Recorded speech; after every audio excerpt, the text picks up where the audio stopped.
खबर UP live, आपकी खबर तेज असर।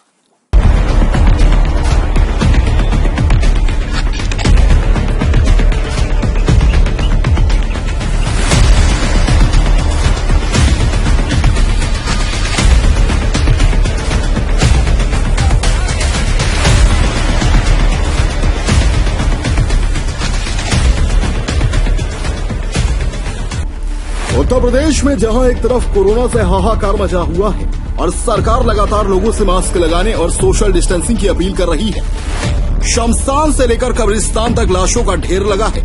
हालात बेकाबू होते जा रहे हैं। सरकार लोगों को कोविड के प्रति जागरूक कर रही है और लापरवाह लोगों के प्रति कार्यवाही भी कर रही है।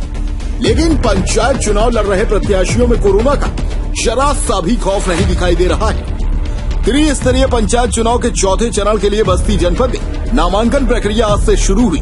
पुलिस प्रशासन सोशल डिस्टेंसिंग बनाने के लिए बड़े बड़े दावे कर रहा था, लेकिन सुबह जैसे ही प्रक्रिया शुरू हुई उसकी सारी व्यवस्था फेल हो गई। इस भीड़ के द्वारा यह देखा जा सकता है कि इन प्रत्याशियों के बीच कहीं भी कोरोना प्रोटोकॉल का पालन नहीं दिखाई दे रहा है और न ही इस भयावह स्थिति के बारे में इन लोगों को डर लग रहा है।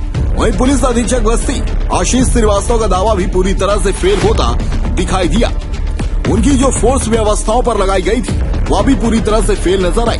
अब देखने वाली बात यह है कि जहां लगातार जागरूक करने का प्रयास किया जा रहा है और इस वायरस को रोकने का प्रयास किया जा रहा है, लेकिन इस तरह की भीड़ देखकर तो यही लगता है कि बस्ती जनपद में कोरोना का असर है ही नहीं, जबकि मौत का आंकड़ा भी लगातार बढ़ता जा रहा है और कोरोना पॉजिटिव व्यक्तियों की संख्या लगातार बढ़ रही है।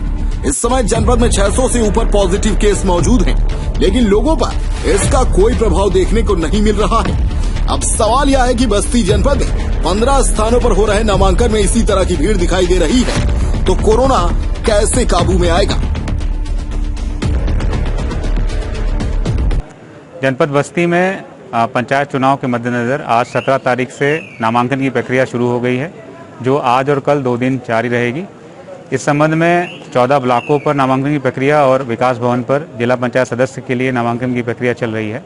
इन 15 जगहों पर एक एक थाना प्रभारी को समस्त सुरक्षा व्यवस्था का प्रभारी बनाया गया है। उनके साथ में पर्याप्त बल दिया गया है, जो बाहर में और अंदर रह करके सभी चीज़ों को ध्यान रख रहा है। बाहर की तरफ आइसोलेशन कॉर्डन बनाया गया है, जहाँ पर बैरियरों के माध्यम से प्रत्याशी और प्रत्याशी के प्रस्तावकों की गाड़ियों को रोका जा रहा है।